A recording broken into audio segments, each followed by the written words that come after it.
할렐루야. 오늘도 좋은 날입니다. 하나님께서 오늘도 저와 여러분들에게 크신 은혜를 내려주실 줄 믿습니다. 사도 바울은 신앙생활을 운동 경기에 비유를 했습니다. 정말 생각할수록 맞는 말 같습니다. 여러분들은 운동 선수에게 있어서 가장 필요한 것이 뭐라고 생각을 하십니까? 각자 나름대로 생각하는 게 다 다르겠지만 운동선수 꼭 필요한 게 뭘까요? 승부욕도 있어야 될 것 같고, 그리고 그 운동이 어떤 운동인지 모르지만 그 운동에 따라오는 스킬, 기술도 있어야겠죠. 그런데 저는 그보다 더 중요한 게 있다고 생각합니다. 모든 운동선수에게 가장 필요로 한 것은 저는 기본기라고 생각을 합니다. 야구를 하든 수영을 하든 농구를 하든 어떠한 운동을 한다 할지라도 이 기본기가 잘 잡혀 있어야 돼요. 여러분 혹시 헬스장, 짐에 가보셨어요? 헬스장에 가면, 짐에 가면 운동을 할 때 그냥 내 마음대로 담벨 같은 거 들고 또 어떤 기계 막 잡아다니고 마음대로 할 수 있죠. 근데 그렇게 하면은요, 무슨 일이 생기는 줄 아세요? 다쳐요. 운동하기 전에 스트레칭을 해야 되고 또 몸을 또 풀어줘야 되고, 모든 운동에는 이 기본기가 있다라는 것입니다. 이것은 이제 막 운동을 시작하는 초짜도 그렇고 또 프로 선수도 그렇습니다. 이 기본기가 안 되면 금방 무너지고 그리고 실력도 나오지 않습니다. 그런데 신앙이 그렇습니다. 바울이 그랬습니다. 신앙 이꼬르 운동과 똑같다 그랬습니다. 그래서 신앙생활을 잘 하시는 분들은요, 이 기본기에 충실하신 분들이에요. 기본을 안다고 해서 곧바로 운동을 뛰어드는 것이 아니라 그 기본기를 항상 점검을 한다는 것이죠. 그러면 우리 신앙생활의 기본이 뭡니까? 그것은 하나님 말씀이죠. 그리고 예수 그리스도가 누군지 정확히 아는 겁니다. 우리는 신앙생활을 좀 하다 보면 사람들이 하나님 말씀 내가 한두 번 들은 게 아닙니다. 예수님 잘 알고 있습니다. 이렇게 얘기를 하지만 여러분, 그래도 우리는 아는 것으로 끝나는 것이 아니라 이 신앙생활의 기본기, 성경을 정확히 알려고 우리는 다시 한번 아는 걸 또 읽어야 되는 것이고, 또 예수 그리스도에 대해서 다시 한번 깊이 우리가 묵상하는 시간을 갖지 않으면 우리도 한순간에 무너질 때가 온다라는 것입니다. 그래서 오늘은 성경에서 우리가 그동안에 다루었던 이 산상수훈과 예수님에 대한 이 말씀의 기본기를 우리가 다시 한번 다져볼까 합니다. 먼저 우리는 지금까지 그 산상수훈에 대한 말씀을 계속 듣고 왔습니다. 여러분, 오늘이 그 산상수훈에 대해서 몇 번째 말씀인 줄 아세요? 벌써 12주차 설교를 하고 오늘이 13주차 들어왔습니다. 그러니까 우리는 지금까지 12주 동안 이 산상수훈에 대한 말씀을 들으면서 여러분들 산상수훈이 어떤 내용인지 무엇인지 머릿속에 잘 정리가 되어 있습니까? 그래서 오늘 우리는 이 말씀을 듣고 이 다음 주면 이제 그 산상수훈의 내용이 끝이 납니다. 그래서 우리가 그동안에 들어왔던 이 산상수훈이 무슨 내용인지에 대해서 신앙의 기본기를 좀 다지기 위해서 우리가 한번 살펴볼까 합니다. 먼저 성도 여러분들은 우리가 신앙생활을 하다 보면 이 산상수훈이라고 하는 말들을 그동안에 많이 들어왔습니다. 그리고 또 앞으로 우리가 신앙생활을 하면서 이 산상수훈이라는 말을 계속해서 듣게 될 것입니다. 자, 그러면 여러분, 산상수훈이 무슨 뜻입니까? 사실 이 산상수훈이라고 하는 이 단어 자체는 성경에 나오지 않습니다. 사람들이 붙여놓은 말입니다. 그래서 이 산상수훈이 무슨 뜻이냐면 산상, 산 위에서 수훈, 교훈을 가리켰다라는 얘기예요. 예수님을 따라다니는 많은 군중들이 있었고 또 제자들을 불러 모아놓고 예수님께서 산에서 직접 가르치신 말씀이라는 것이죠. 그러니까 굉장히 중요한 내용입니다. 그러면 예수님께서 산상수훈을 언제 가르쳤습니까? 그리고 어느 장소에서 가르쳤냐라는 것입니다. 예수님이 산상수훈을 언제 가르쳤죠? 예수님의 일생을 보게 되면 크게 둘로 나눌 수가 있습니다. 사생애, 공생애. 예수님이 개인적인 부모 밑에서 자랐던 그 삶이 있었고, 그리고 이제는 공적인 하나님의 일을 감당하는 그 공생의 기간이 있었어요. 그래서 이 사생애와 공생애를 구분짓는 사건이 어떤 사건이냐면 예수님이 침례받는 사건이에요. 요단강에서 침례를 받음으로 인해서 공생애가 시작이 된 것이고, 침례받기 전에는 한 평범한 인간으로서 가정에서 맏아들로서 살아갔다는 것이죠. 그런데 우리가 좀 더 포커스를 두고 중요하게 생각하고 관심 있게 봐야 되는 부분은 예수님의 공생의 기간이라는 겁니다. 자, 예수님의 그 공생의 기간을, 예수님은 그 공생의 3년 반이라는 시간 동안에 유월절을 4번을 맞이하게 됩니다. 첫 번째 유월절이 돌아왔을 때 예루살렘에 가서 유월절을 지키고 올라왔습니다. 두 번째 유월절이 돌아왔을 때도 예수님은 예루살렘에 가셔서 유월절을 지키고 돌아왔습니다. 세 번째 유월절이 됐을 때는 예루살렘에 유월절을 지키러 가지 않습니다. 그리고 네 번째 유월절이 되었을 때 예수님께서 유월절을 지키기 위해서 내려가셨죠. 그리고 그 들어가는 그 날을 우리는 종료주일 이렇게 이야기를 하죠.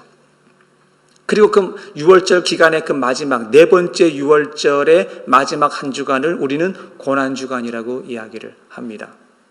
그 고난주간 가운데 금요일 날 예수님께서 십자가에 못 박혀 돌아가시기 때문에 우리는 그날을 성금요일이라고 얘기를 합니다. 그리고 사흘 후에 부활하셨습니다. 그래서 그 부활하신 날을 우리는 부활주일 이렇게 말합니다.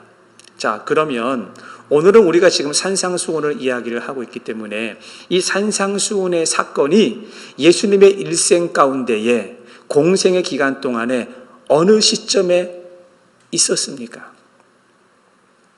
우리는 산상수훈에 대한 이야기를 많이 들어왔지만 그게 언제 있었던 거지? 듣기는 들었는데 글쎄 이렇게 말을 해서는 안 된다라는 얘기예요. 신앙의 기본기 굉장히 중요한 거 아닙니까? 예수님께서 첫 번째 유월절을 맞이하시고 두 번째 유월절을 맞이하시고 세 번째, 그러니까 유월절이 두 번째와 세 번째 사이에 무슨 일이 있었냐면 산상수훈이 있었다라는 얘기입니다. 자, 그러면 예수님께서 그 산상수훈의 말씀을 선포하셨는데 이 산상수훈의 말씀을 선포한 장소가 또 굉장히 중요합니다.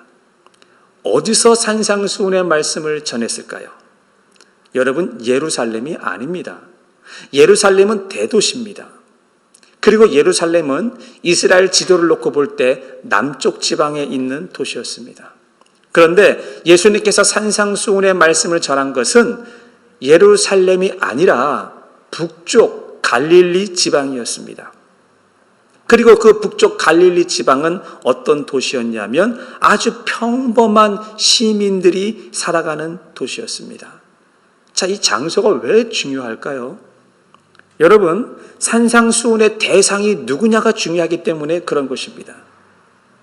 아마 예수님께서 산상수훈을 예루살렘에서 말씀하셨다면 예루살렘에는 누가 살고 있었습니까? 종교 지도자들, 기득권자들, 돈이 있는 사람들, 권력자들, 이런 사람들이 남쪽에 살고 있었어요. 그런데 예수님께서는 이 산상수훈의 메시지를 북쪽 갈릴리에서 전했다라고 하는 것은 아주 평범한 우리 같은 사람들에게 예수님께서 중요한 메시지를 전해 주었다라는 것입니다. 자, 그러면 하나 더 보겠습니다. 여러분, 이 산상수훈이 이 사복음서 가운데 어디에 기록되어 있습니까? 마태복음, 마가복음, 누가복음, 요한복음, 이 사복음서 가운데 어디에 기록되어 있는지 정도는 우리가 알아야 되는 거 아닙니까? 신앙생활을 그렇게 오래 하고 신앙의 직분을 가지고 있는데 그 산상수훈이 그 어디에 나오는 거지? 요한복음에 나오나? 이러면 아주 곤란한 일이 생긴다라는 것입니다. 성도 여러분, 우리는 지금 12주 동안이나 산상수훈에 대한 말씀을 들었고 우리는 마태복음을 보고 있습니다. 그리고 제가 산상수훈에 대한 설교를 하면서 이 산상수훈은 마태복음 5장, 6장, 7장입니다. 이 세 장이 산상수훈입니다 라고 말씀을 드렸습니다. 그러니까 우리는 초신자가 아니지 않습니까? 어느 정도 신앙생활을 하지 않았습니까? 이건 성경의 상식이에요. 제가 지금까지 얘기했던 건. 이건 기본기예요. 이러한 기본기조차도 모르면 우리는요, 신앙이 한순간에 무너지게 되어 있는 것입니다. 자, 그러면 이 산상수훈에 대한 이야기가 나왔으니까 이 산상수훈에 대한 이야기를 조금 더 깊이 한번 들어가 보자라는 것입니다. 산상수훈의 주제가 뭡니까? 주제. 예수님께서 산상수훈에서 무려 3장이라고 하는 장수를 할애해서 말씀을 하셨는데 산상수훈에서 무엇을 가르쳤느냐라는 것입니다. 이건 정말로 중요한 내용인 것입니다. 사람들이 성경의 내용을 안다고 합니다. 알지만 성경이 정확하게 무엇을 말하는지 모른다라고 한다면 아주 무서운 일이 벌어집니다. 그 무서운 일이 뭐냐면 성경을 내 마음대로 해석하는 것입니다. 성경이 무엇을 말하려고 하는지 정확한 뜻을 모르게 되면 우리는 그 성경의 이야기를, 사건을 가지고 내 마음대로 해석을 하게 돼요. 내 마음대로 해석을 하게 되면 성경 말씀을 가지고 사람에게 상처를 줍니다. 하나님의 말씀을 가지고 상대방을 아주 힘들게 할 수가 있다라는 것이죠. 여러분들 그런 사람 만나보지 않았습니까? 분명히 둘이 앉아서 한참 이야기를 나눴어요. 그런데 집에 돌아가서 딴 말하는 사람이 있어요. 분명히 오랜 시간 이야기를 나누고 대화를 나누고 어떻게 하자라고 의견을 나누었는데 엉뚱한 얘기를 합니다. 왜 그런 현상이 나타나죠? 내가 듣고 싶은 것만 들어서 그래요. 그리고 상대방이 무엇을 말하려고 하는지 주제를 파악하지 못하고 있기 때문에 돌아가서 헛소리를 하는 거예요. 그러니까 요즘은요, 사람들이 뭐라고 하는 줄 아세요? 말로 하지 마세요. 카톡으로 보내세요, 카톡. 왜 카톡으로 보내라 그래요? 거기는 근거가 남잖아요. 집사님, 우리가 몇 날 몇 시에 만나서 어떻게 하기로 했습니다. 이렇게 남겨놓지 않으면 언제 그때 만나기로 했느냐라고 사람들이 말을 많이 한다라는 얘기죠. 지금 상대방이 무엇을 말하는지 알아야 되는 거예요. 성도 여러분, 산상수훈에서 우리가 12주 동안 말씀을 들었지 않았습니까? 여러분 머릿속에 지금 무엇이 남아있느냐라는 겁니다. 예수님께서 산상수훈에서 하시려고 하는 말씀이 무엇이냐라는 것이죠. 여러분, 한 성경책에서 마태복음에서 이 3장, 5장, 6장, 7장 이 3장이라고 하는 부분을 할애했다라고 하는 것은 무엇인가 굉장히 중요한 메시지가 들어가 있는 겁니다. 여러분, 이 마태복음이 28장까지 있는데 이 마태복음이라고 하는 책을 좀 우리가 압축해서 가장 엑기스를 뽑아내라 그런다면 마태복음 5장, 6장, 7장이 나오는 거예요. 마태복음 5장, 6장, 7장이 무엇이라 그랬죠? 산상수훈이라 그랬어요. 자, 그러면 또 그 산상수훈 성경책 3장, 5장, 6장, 7장을 또 압축해서 가장 엑기스를 뽑아내라 그러면 산상수훈의 그 많은 내용 가운데서 무슨 내용이 가장 핵심일까요? 그것은 6장에 나오는 주기도문입니다. 여러분 주기도문 다 아시죠? 하늘에 계신 우리 아버지여, 이름이 거룩히 여김을 받으시오며 나라가 임하옵시며 뜻이 하늘에서 이루어진 것 같이 땅에서도 이루어지이다. 오늘날 우리에게 일용할 양식을 주시옵고 우리가 우리에게 죄 지은 자를 사하여 준 것 같이 우리 죄를 사하여 주시옵고 우리를 시험에 들게 하지 마시옵고 다만 악에서 구하옵소서. 대개의 나라와 권세와 영광이 아버지께 영원히 있사옵나이다.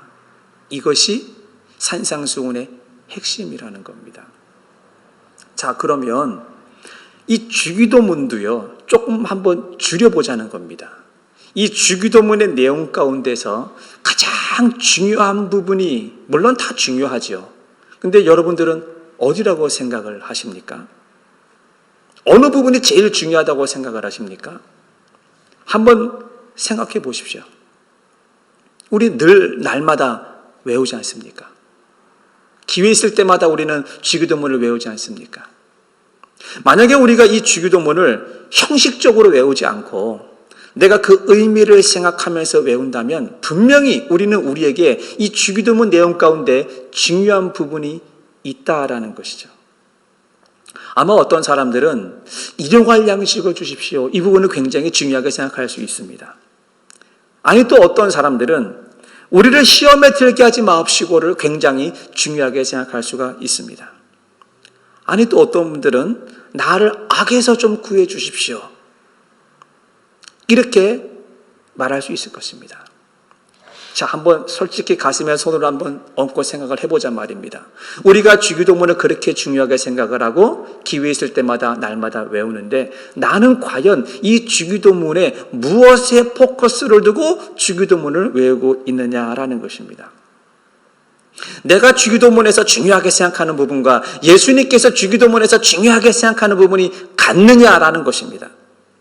여러분, 주기도문을 이렇게 압축해서 가장 중요한 부분을 한 문장을 뽑아내라 그런다면은 나라가 임하옵시며입니다. 왠지 아세요?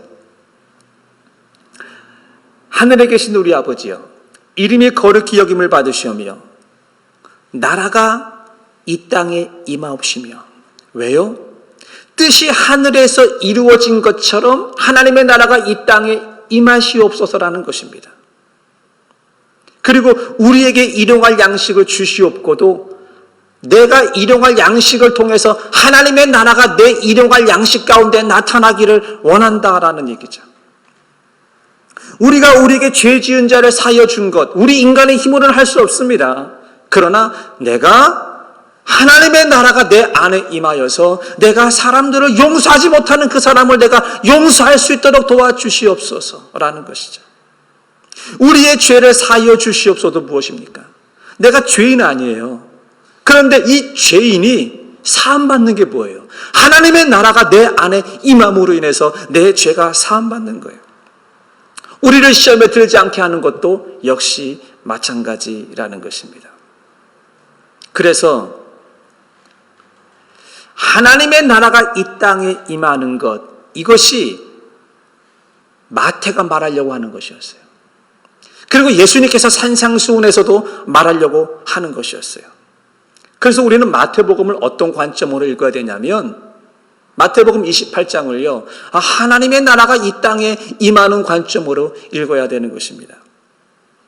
우리는 지난 9주 동안에 그 하나님의 나라가 구체적으로 이 땅에 어떻게 임하는지에 대해서 설교를 들었어요. 그래서 제가 부제를 달아놨습니다. 천국 시민의 기본 생활 시리즈 1, 2, 3, 4, 5, 6, 7, 8, 9 9편의 설교를 했습니다. 여러분, 그 9편의 설교를 다 기억하고 있습니까? 산상수훈 내용 가운데 우리의 분노를 조절해라라는 말이 나오죠. 그래서 제가 천국 시민의 기본 생활 시리즈는 이 분노 조절, 감정 조절을 잘해야 됩니다 라고 설교를 했습니다. 그리고 성에 대한 이야기가 나올 때 간음하지 말라라는 제목으로 설교를 했습니다. 그리고 맹세라고 하는 주제가 나올 때 거짓 맹세, 이 땅의 모든 것들은 다 썩어질 것이기 때문에 그 썩어질 것에 목숨 걸지 말자라는 제목으로 설교를 했습니다. 악한 자를 대적하지 말라라는 이야기가 나올 때 이웃사랑, 인간관계에 대해서 메시지를 전했고, 이 구제라고 하는 주제가 나왔을 때에 봉사, 섬김이라고 하는 것은 은밀하게 하는 것입니다. 내가 드러나서는 안 되는 것입니다 라고 설교를 했습니다. 그리고 주기도문을 제가 다루면서 성도는 이 기도 생활이 필수입니다. 성도는 기도를 빼놓을 수가 없습니다 라고 말씀을 드렸고요. 그리고 보물을 하늘에 쌓아두라라고 말씀이 나올 때 이 물질 관계에 대해서 설교를 했고요. 형제의 허물이나 티를 보지 말라는 주제로 나올 때는 그 칭찬은 고래도 춤추게 합니다. 그래서 우리는 말이 부메랑입니다. 말이 돌아오기 때문에 우리는 말의 훈련을 받아야 된다라고 설교를 했습니다. 그리고 지난주는 기도 응답에 대한 주제로 설교를 할 때 기도 응답을 받을 수밖에 없는 기도가 있습니다. 어떤 기도입니까? 구하는 기도요, 찾는 기도요, 두드리는 기도요, 크레센도 기도를 우리는 해야 된다라고 말씀을 드렸습니다. 자, 이상의 9가지가 주기도문에서 말하는 하나님의 나라가 우리 가운데 임하는 것입니다. 이것이 산상수훈의 핵심인 것입니다. 그러니까 이 산상수훈의 핵심, 하나님의 나라가 내 삶 가운데 임하는 것, 그것이 하나님의 메시지라는 것, 예수님의 메시지고 마태가 우리에게 말하려고 하는 것입니다. 여러분, 내 분노의 감정을 어떻게 다스리겠습니까? 사람들이 하나님의 나라 그러면 너무 막연하게 생각해요. 이 땅에서 하나님의 나라가 어떻게 임하지? 우리는 죽어야 가는 나라가 하나님의 나라가 아닌가 이렇게 생각을 합니다. 그런데요, 하나님의 나라는 내 분노의 감정에도 임할 수 있다라는 것이죠. 그리고 성에 대한 문제를 다룰 때도 그랬습니다. 여러분, 우리는 세상을 살아가면서 이 성적인 유혹이 얼마나 많은지 모릅니다. 특히 인터넷이 발달한 이 시대에 그 성에 대한 부분에 어떻게 하나님의 나라가 임하겠습니까? 여러분, 요셉이 보디발 아내의 유혹을 받을 때 뭐라 그랬습니까? 내가 어찌 하나님 앞에서 범죄하리요? 그랬습니다. 자, 똑같은 장소에 보디발의 아내도 있었고 요셉도 있었습니다. 같은 공간에 있었습니다. 그러나 요셉은 뭐라고 말을 합니까? 내가 어찌 하나님 앞에서. 보디발의 아내는 뭐라 그랬습니까? 아무도 없어. 여기 지금 너하고 나하고 둘밖에 없어. 이렇게 말을 하지만 요셉은 내가 하나님 앞에 서 있다 그랬습니다. 자, 그러면 누구에게 하나님의 나라가 임한 것입니까? 보디발의 아내는요, 지금 여기는 너하고 나밖에 없어 라고 말을 하죠. 그러나 요셉은 단 둘밖에 없지만 그곳에 뭐라고 말했습니까? 내가 하나님 앞에 있다라는 거예요. 바로 그것이 이 성적인 유혹에 대해서 내가 하나님의 나라가 내 안에 임함으로 말미암아 내가 그런 유혹에서 이겨낼 수가 있게 되는 것이죠. 세상에 썩어질 것도 그렇습니다. 여러분, 세상의 모든 것들은 다 썩어질 것이라 그랬습니다. 그래서 우리는 보물을 하늘에 쌓아놓아야 된다 그랬습니다. 세상의 모든 것들이 우리를 유혹하는 것들이 너무나 많다라는 것이에요. 그 유혹 가운데 우리가 하나님의 나라가 임하고 있습니까? 이웃을 섬기는 일에 대해서도 그렇습니다. 물질, 돈에 대해서도 그렇습니다. 형제의 허물을 바라보는 것, 형제의 티를 바라보는 것도 역시 그렇습니다. 어떻게 형제의 허물이 안 보입니까? 우리는요, 형제의 티가 너무나 잘 보여요. 왜 이렇게 잘 보이는지 모르겠어요. 그런데 그곳에 하나님의 나라가 임하느냐라는 것입니다. 이것이 산상수훈의 메시지라는 것입니다. 그런데 이게 쉽지가 않아요. 여러분들은 잘 되던가요? 저는 쉽지 않습니다. 그래서 날마다 기도해요. 하나님의 나라가 내 안에 임하게 도와 주시옵소서. 마태복음 7장 13절을 보게 되면 좁은 문으로 들어가라. 멸망으로 인도하는 문은 크고 그 길이 넓어 그리로 들어가는 자가 많고 그랬습니다. 여기서 말하는 이 좁은 문은 결론부터 말하면 예수 그리스도를 말하는 거예요. 자, 그런데 왜 예수 그리스도를 향해서 좁은 문이라고 했을까? 여러분, 그런 생각 한번 안 해보셨습니까? 여러분, 마태복음 7장 13절 앞부분에 이 좁은 문이라고 하는 것은 이 두 단어가 합쳐진 단어죠. 좁다라고 하는 말과 이 문이라고 하는 말이 합쳐져서 좁은 문이라는 거예요. 그런데 성경 그 원어 사전을 제가 좀 찾아보면은요, 성경에서 이 문이라고 하는 이 좁은 문에 나오는 이 문을 어떤 단어를 썼냐면 그 필레라고 하는 단어를 썼어요. 필레. 이 필레가 문이라는 뜻이에요. 근데 무슨 문이냐? 큰 문. 성문. 여러분, 왜 우리 영화를 보게 되면 그 중세 시대에 큰 성들이 나오지 않습니까? 중세 시대의 큰 성들의 그 문이 얼마나 커요? 그 안에 말도 들어가고 그 안에 마차도 들어가고 그 성문은 굉장히 큽니다. 그 성문을 뜻해서 필레 이렇게 말하는 거예요. 그런데 참 희한합니다. 좁은 필레 이렇게 말을 했어요. 좁은 문이라는 거예요. 좀 이상하죠? 여러분, 우리나라 말에도요, 이 문이라고 하는 문이 한 단어가 아닙니다. 쌀이문, 쪽문, 다락문, 뒷문. 우리는 이렇게 말하면은 이 문에 대한 사이즈가 어떤 느낌이 듭니까? 아주 작은 느낌이 들죠. 그런데 한국말에도요, 큰 문의 뜻이 있습니다. 사대문, 대문, 정문, 이러면 무슨 느낌이 옵니까? 자, 똑같은 문이라고 하는 단어를 갖다 붙였는데, 쌀인문, 쪽문, 뒷문, 이러면 아주 그냥 좁은 문 같은 느낌이 들지만, 사대문, 정문, 이러면 큰 느낌이 듭니다. 그런데 마태복음 7장 13절은요, 전혀 어울리지 않는 두 단어를 갖다 붙여놨습니다. 좁은 문이라는 거예요. 자, 이 말을 그대로 직역을 하게 되면 어떻게 되냐면, 좁은데 큰 문, 이렇게 되는 거죠. 여러분, 이게 말이 됩니까? 문은 좁은 문이든지 큰 문이든지 이렇게 말을 해야지. 좁은데 큰 문이라는 거예요. 누가요? 예수님이. 예수님이 그냥 좁은 문이 아니라 좁은데 큰 문이라는 거예요. 여러분, 이걸 우리가 이해해야 되는 거예요. 그런데 이러한 내용은요, 요 한 군데만 나오는 것이 아니라 성경 전체에 예수님에 대해서 지목할 때 이렇게 표현하고 있다는 거예요.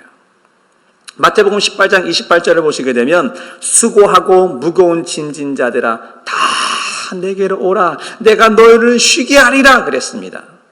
자, 수고하고 무거운 짐진 자가 뭘 뜻하는 걸까요? 여러분, 인생의 무게를 말하는 건데 여러분 인생의 무게가 큽니까? 작습니까? 아마 모르긴 몰라도 여러분 지금 두 어깨에 인생의 엄청난 무게, 그 무게가 내 어깨를 누르는 사람들이 있을걸요.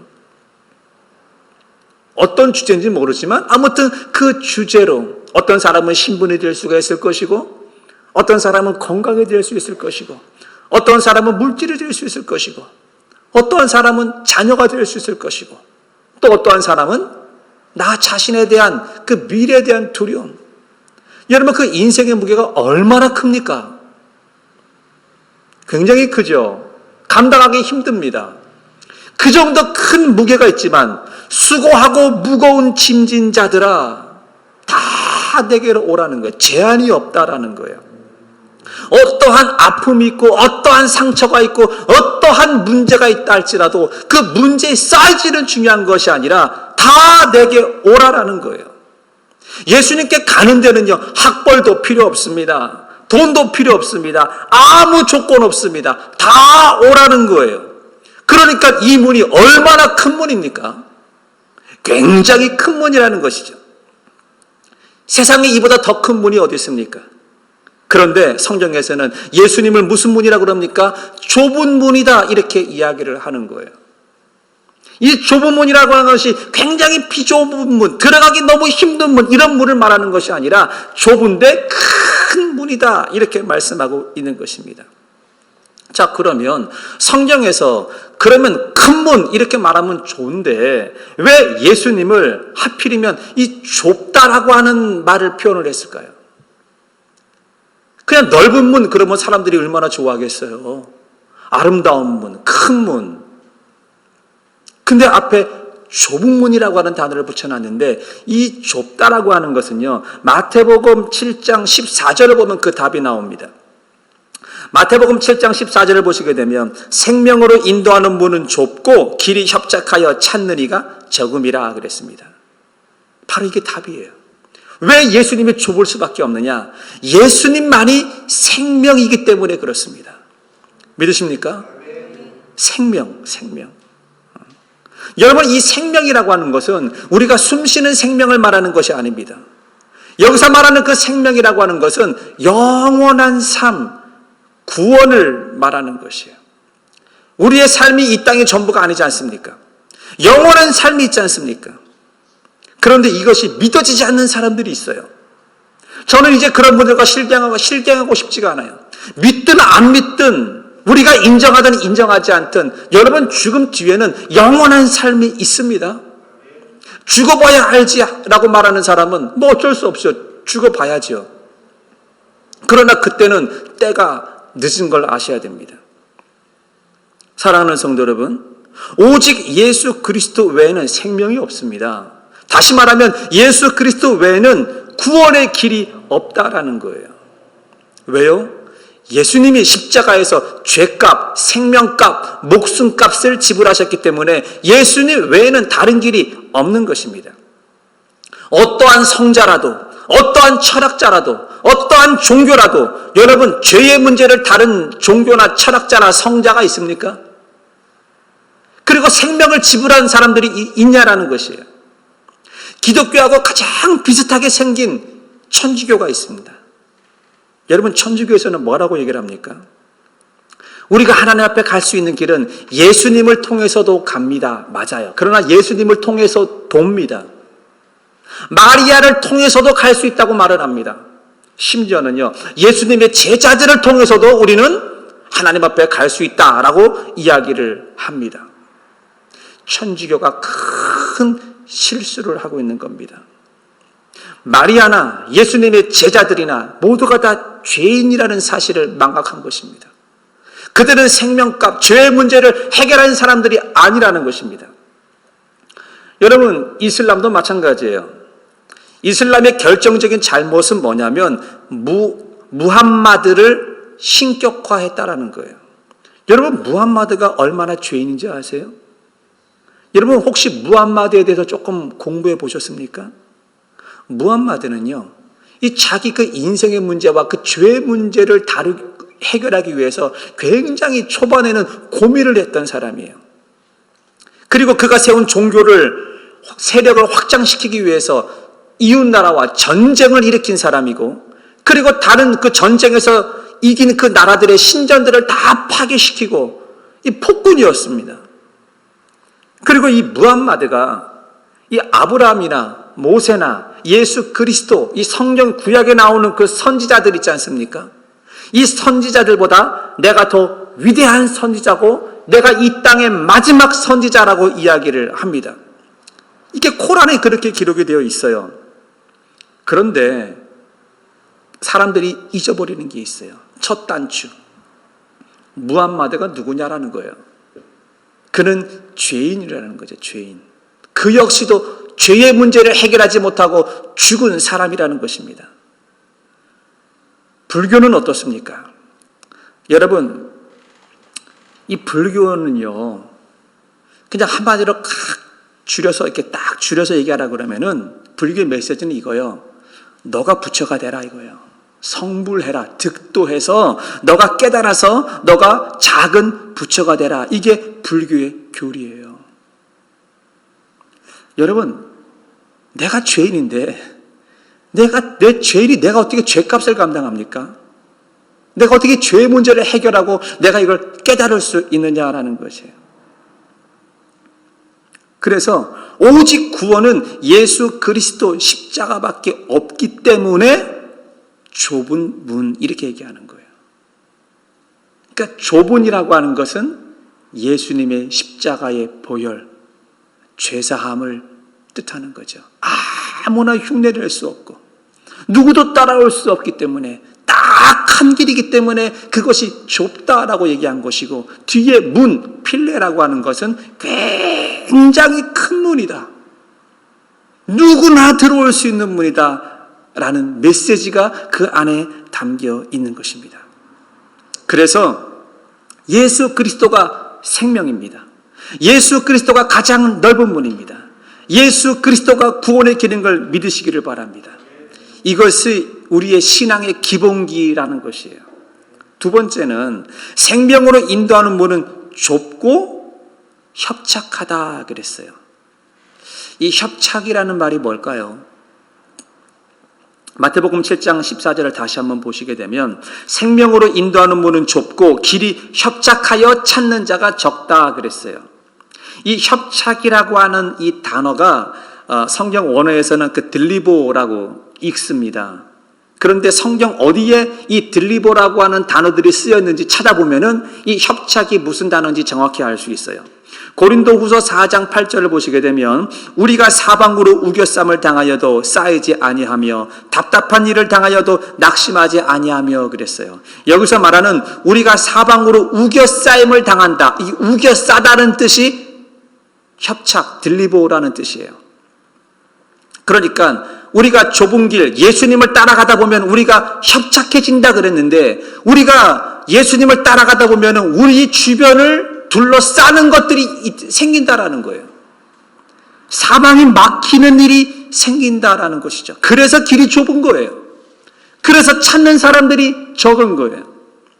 고린도후서 1장 6절을 보시게 되면 우리가 환난을 당하는 것도 너희가 위로와 구원을 받게 하려는 것이요 우리가 위로를 받는 것도 너희가 위로를 받게 하려는 것이니 여기서 한국말로 환난이라고 번역이 됐는데 이 환난이라고 하는 것도 성경 원어에 보게 되면 들리보라고 되어 있는 것입니다. 그러니까 뭐예요? 이 협착이라고 하는 것은 우겨싸임을 당하는 것과 어려운 일이 우리에게 다가온다라는 것이죠. 그러면 사람들이 예수 믿으면 이렇게 힘든 건가? 이러면 내가 믿어야 되나? 이런 생각을 하시는데 성도 여러분 잘 보십시오. 우리가 신앙생활을 정말 제대로 하려고 마음을 먹고 내가 성경을 정말 정확하게 알려고 마음을 먹다 보면 우리는 세상의 것들과 분리되는 일이 벌어집니다. 세상을 가까이 하면서 내가 하나님을 깊이 알 수는 없습니다. 세상은 죄고 하나님은 거룩하기 때문에. 그래서 우리는 주의 길, 하나님의 길, 예수님의 길을 따라가다 보면은 그 길이 협착해질 수밖에 없어요. 그 협착해지는 것, 세상과 분리되면서 우리에게 다가오는 어려움들이 있다라는 얘기예요. 자, 그런데 그 어려움이 무슨 어려움이냐? 생명을 보장해주는 어려움이라는 거예요. 그러니까 우리가 제일 중요한 게 생명 아닙니까? 생명을 얻기 위해서 그 정도 희생, 그 정도 수고 이런 것들은 버릴 수 있는 거 아니에요. 여러분 내가 내 목숨을 구하는데 내가 불편한 것들 내가 내려놓을 수 있는 거 아니에요. 그게 협착이라는 거예요. 그래서 우리가 이 좁은 길을 가게 되면 물론 세상의 유익이나 좀 불편한 것들이나 이런 것들이 다가올 수 있지만 그 안에서 우리에게 보장된 건 생명이 보장되어 있다는 걸 믿으시기를 바랍니다. 그리고 그 생명 가운데 우리는 생명을 통해서 기쁨을 얻게 되는 것입니다. 사랑하는 성도 여러분, 신앙의 기본기, 산상수훈, 뭘 말하는 거죠? 하나님의 나라. 그 하나님의 나라가 우리가 어떻게 가는 것입니까? 예수 그리스도를 따라서 그분이 걸어가신 좁지만 가장 큰 문을 통해서 우리는 예수님을 따라가야 될 줄 믿습니다. 아멘. 요즘까지 힘들고 어려운 시대에 우리가 우리의 신앙을 다시 한번 점검해보고 우리의 신앙을 한번 다시 되돌아보면서 기본기를 다지는 여러분들 되기를 주의 이름으로 축원을 드리겠습니다.